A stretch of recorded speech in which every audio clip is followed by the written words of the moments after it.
Saudara sekalian, jumpa kembali dalam Renungan Harian GK Kebon Jati bersama saya Pendeta Yoce Handrikaru. Tema renungan kita hari ini adalah anggur baru, kantong baru. Bagian firman Tuhan yang mendasari renungan kita diambil dari Injil Matius pasal 9 ayat 17 yang berkata demikian. Begitu pula anggur baru tidak dituang ke dalam kantong kulit yang lama. Karena jika demikian kantong itu akan koyak, sehingga anggur itu terbuang dan kantong itu pun hancur. Namun anggur yang baru dituang ke dalam kantong yang baru, maka terpeliharalah kedua-duanya. Saudara sekalian, seorang seniman Italia yang sangat terkenal yang bernama Michelangelo mendapat perintah membuat lukisan untuk gereja. Ia telah mencoba untuk merombak lukisannya berulang kali, tapi ia belum dapat menciptakan lukisan yang baik menurutnya.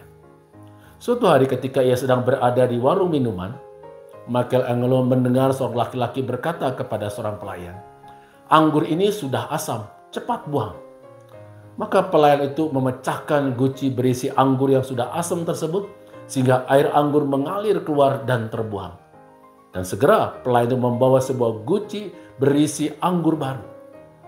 Melihat hal ini saudara sekalian, Michelangelo segera pulang ke rumah dan membuang lukisan-lukisannya yang lama, dan malam itu ia membuat lukisan yang baru dan berhasil menciptakan sebuah lukisan baru yang sangat bagus.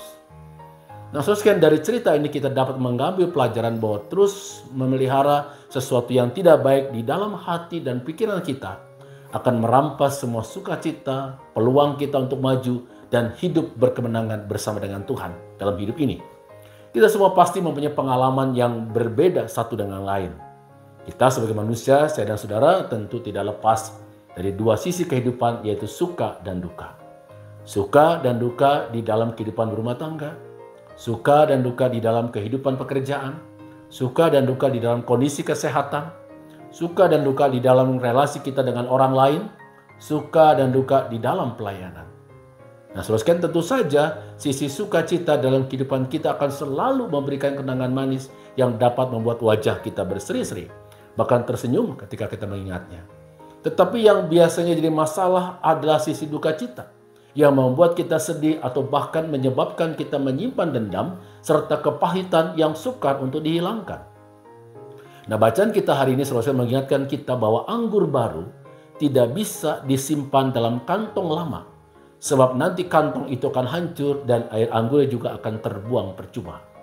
Pola hidup yang baru bersama Kristus tidak bisa disimpan dalam kebiasaan-kebiasaan dan cara pandang yang lama dalam melihat dan menilai kehidupan.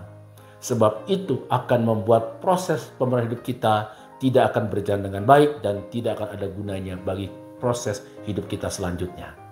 Nah, saudara sekalian, hidup bersama Kristus bagaikan air anggur yang baru. Dan ia membutuhkan kantong yang baru, yaitu cara pandang kita yang baru terhadap sesama, cara pandang yang baru terhadap diri kita sendiri, cara pandang yang baru terhadap kehidupan yang kita jalani itu sendiri. Hal seperti inilah yang akan membuat hidup dan kehidupan kita semakin berarti. Nah, saudara sekalian, ada untaian kata berisikan suara hati Tuhan yang mengajak kita semua berefleksi akan kehidupan kita selama ini. Yaitu, kamu memanggil aku sebagai jalan kehidupan, tetapi engkau tidak mengikut aku. Engkau memanggil aku sebagai terang kehidupan, tetapi engkau tidak melihat aku. Engkau memanggilku sebagai guru, tetapi kamu tidak menyimak dan melaksanakan apa yang kuajarkan kepadamu.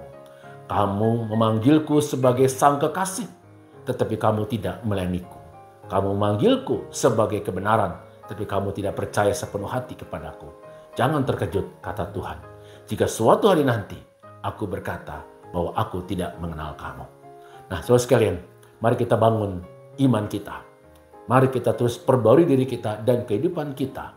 Anggur baru kehidupan kita, yaitu kasih setia dan pengampunan dari Tuhan, yang sudah kita terima karena kematian dan kebangkitan Kristus, membutuhkan tempat yang baru, hati yang baru, kehidupan yang baru. Jika tidak demikian, saudara sekalian, maka sia-sialah kedatangan dan pengorbanan Kristus bagi saya dan saudara. Tuhan memberkati kita semua. Amin.